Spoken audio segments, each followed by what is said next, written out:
train to the Plastic Underground. Approaching the station, please stand away from the platform edge.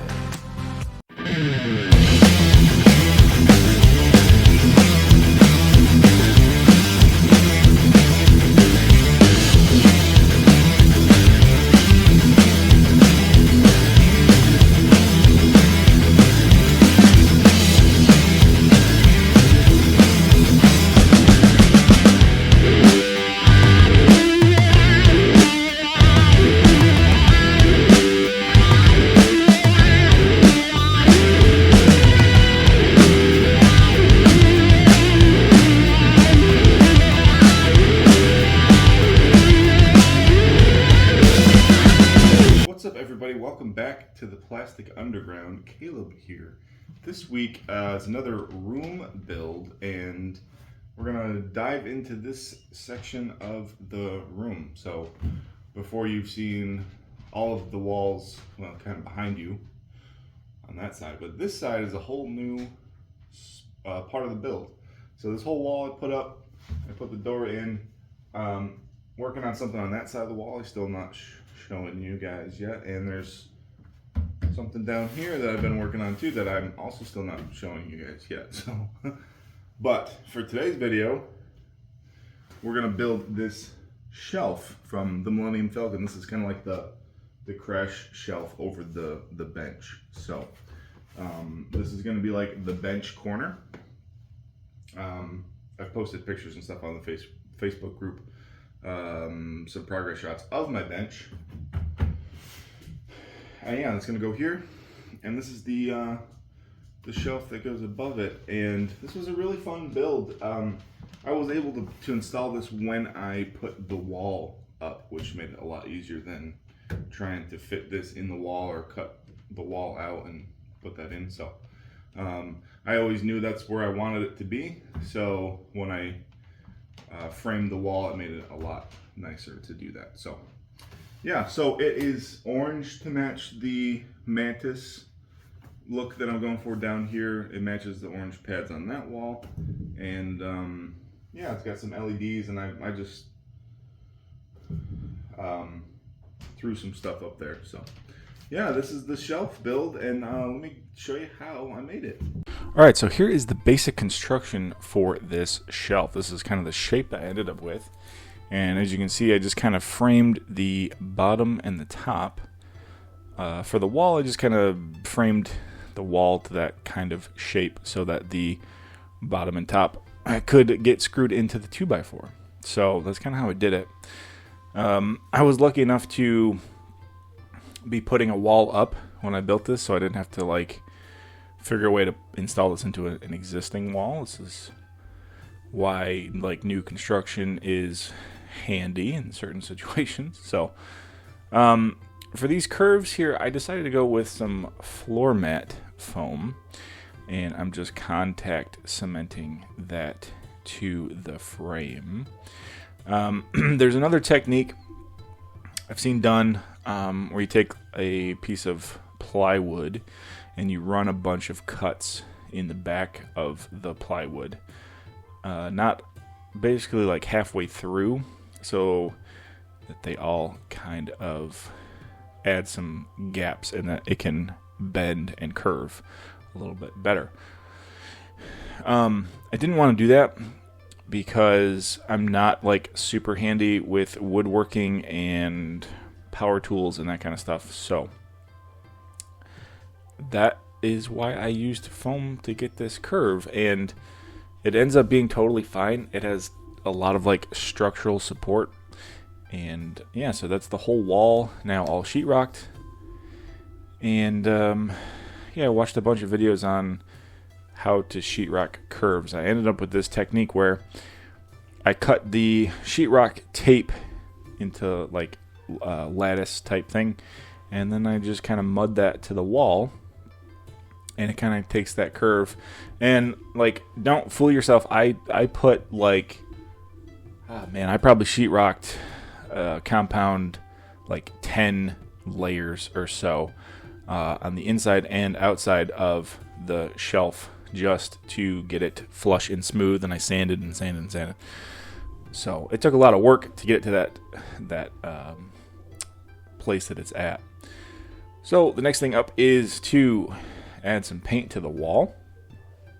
This is the same paint that I used on the other wall. So this video is kind of like the shelf video, but also it's like we're starting this side of the wall. And getting this side of the wall up was really when the room started to like take place for me.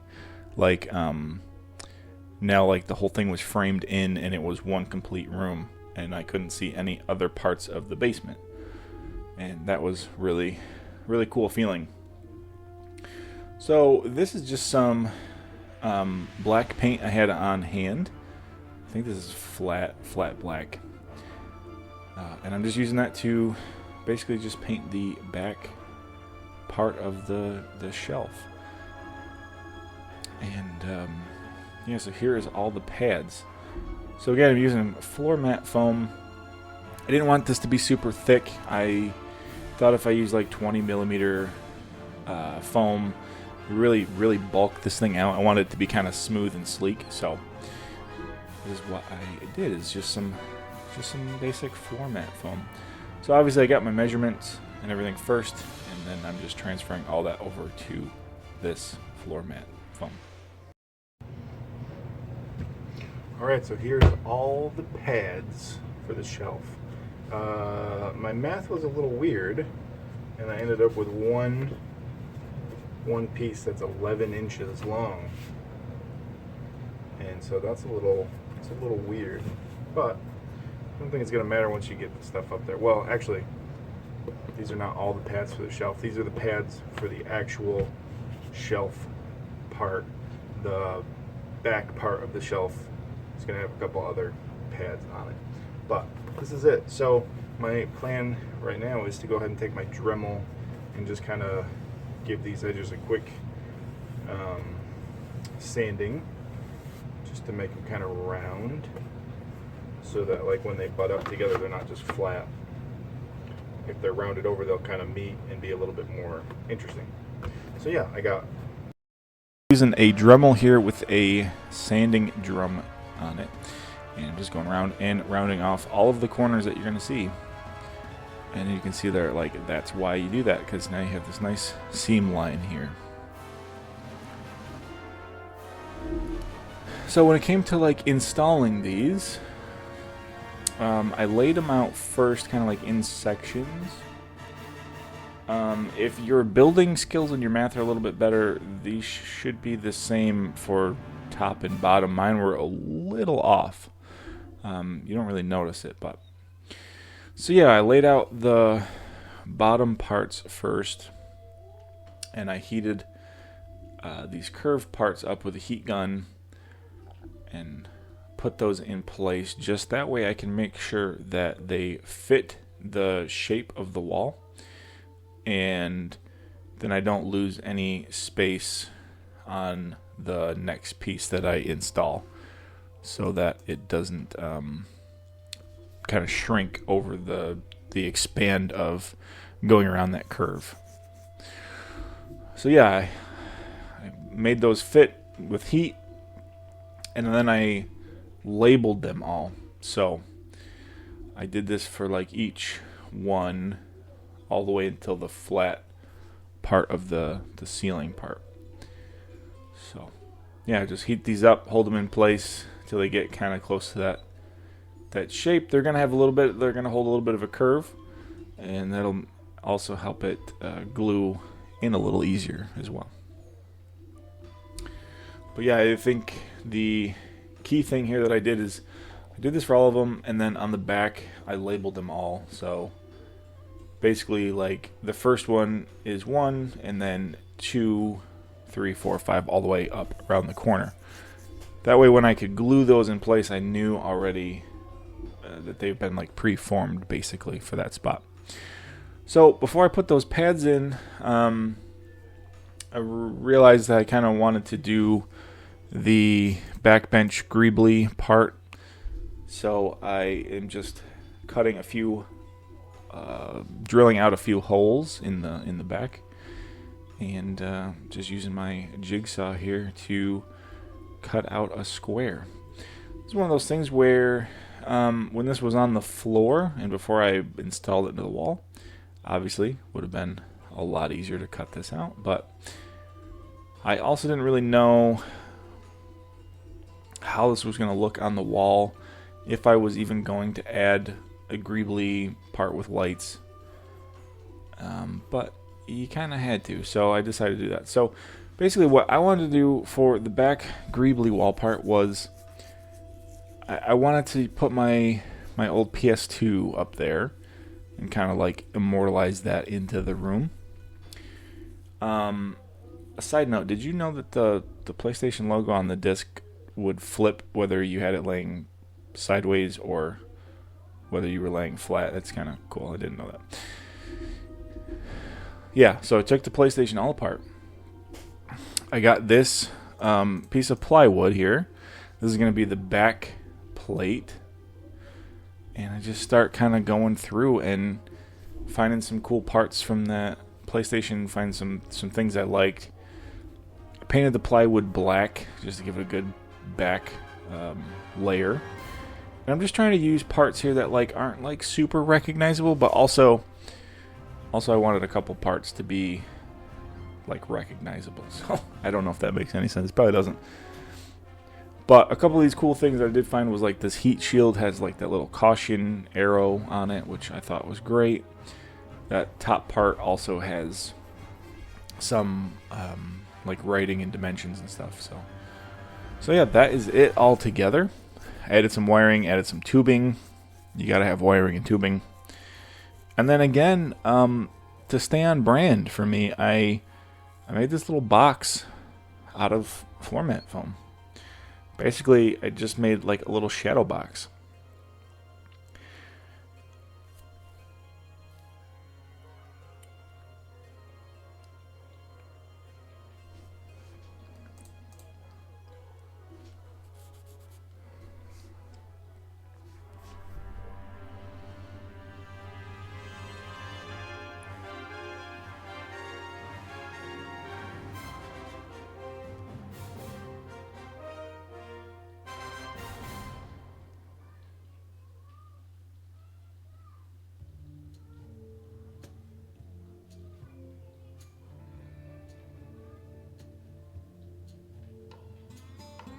Yeah, so then when that box was kind of all built and glued together, I slipped the panel on the inside just to make sure that it fit.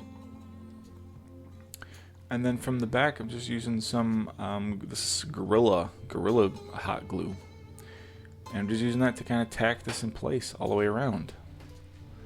And this glue holds like very well. I've used it for a lot of things down here. And I've had this done for, man, I don't know, 3-4 months now. And I have not had any issue with this thing like sagging or anything. So that's pretty great. I also here you can see I cut a hole in the side of this panel to fish these wires out. Thought it looked kind of better if they went somewhere.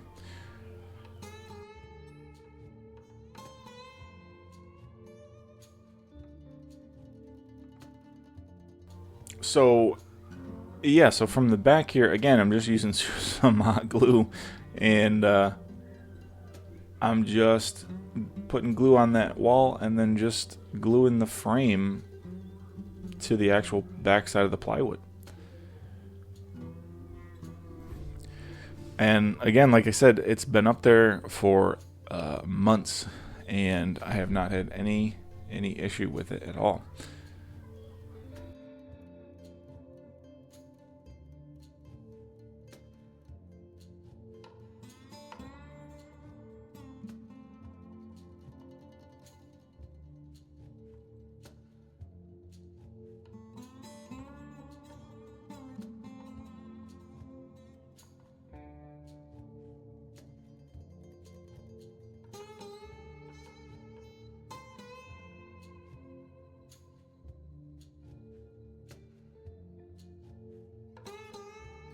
Yeah, so here is all the pads. These all have been heat sealed, and now I'm just using some primer and just spraying a couple layers of primer on. Not only does this like help the paint stick to it on top, but also it gives it this good light base color so that the orange can go on top of a lot less coats.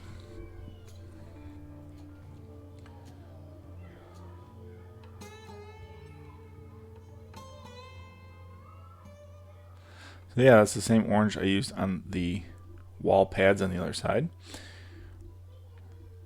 You can see how much better it covers on top of that primer. If you did this like just on the foam or on like black plasti dip, it would take like a ton of layers to cover up that dark color.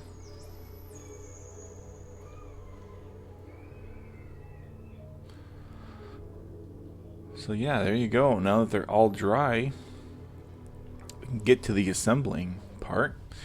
Again, using that Gorilla Glue hot glue for this, and I start here in this corner piece here.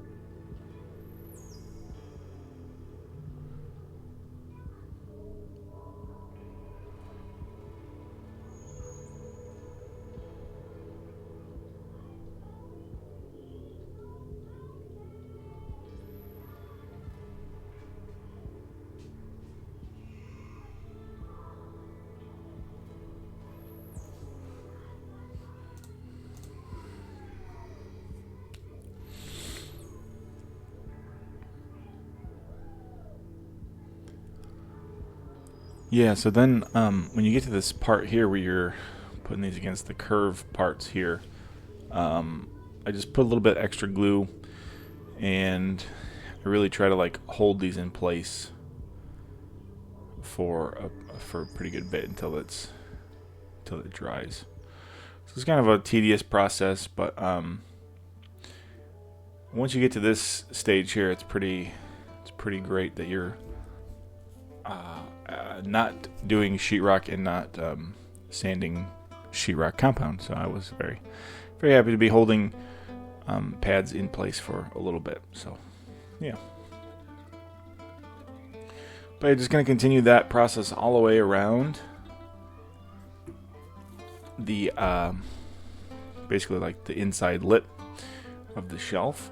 So now once that is done, I'm just using some computer paper here, and just going to tape this paper in place, and this is how I'm going to make my pattern for the back wall pieces. The thing that was important for me on this step here was that there are two seams that I really wanted to try to line up. So there's those two pads on the ceiling before the curve, and I wanted to make sure that those would hit perfectly on those two seams. Other than that, I wasn't really too crazy about making these exact, but I think they came out pretty great. And again, I just used floor mat foam, and using those paper patterns, I cut out those shapes in the foam. And they get the same treatment that the other pads got. They get heat sealed. They get their corners rounded off. And yeah, they get primed. They get painted.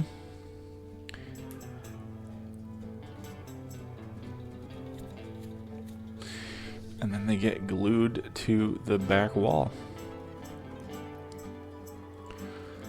So these are kind of like, they're almost kind of like tension fit, where they are long enough where they kind of like hold against each other.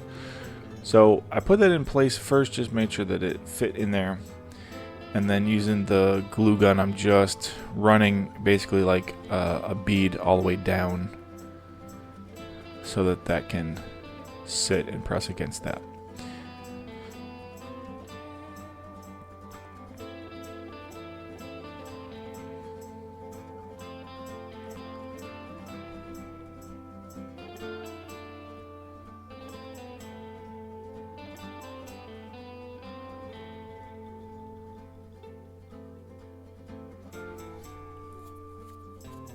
So yeah, like I said, those are those two seams that I was talking about.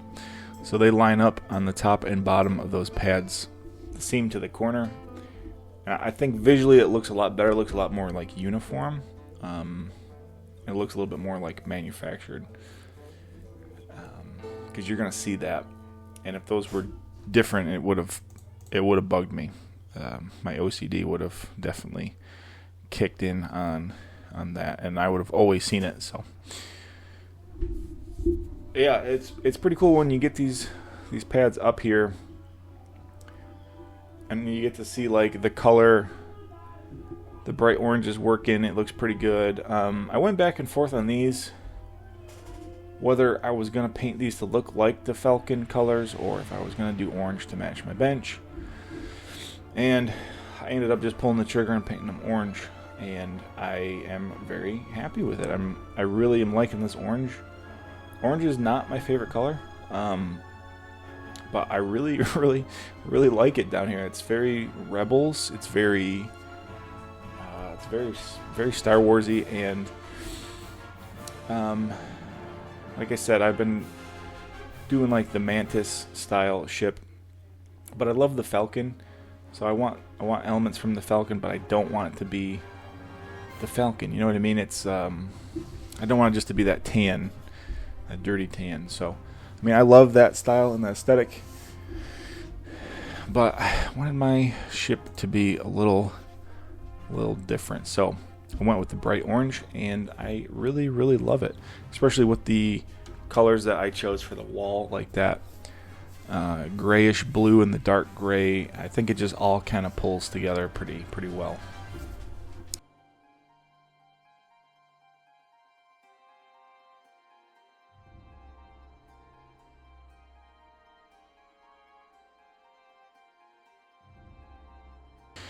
Yeah, so then I installed some LEDs back here. Same type of LED rope strips I use all the time. I get these from like Five Below. Come with a little remote. They plug in to a USB, and you can just change the colors on the remote all the time. It's really cool. And yeah, that is it. That is how I made the crash shelf from the Falcon. So yeah, now we can get to the bench and keep on rolling.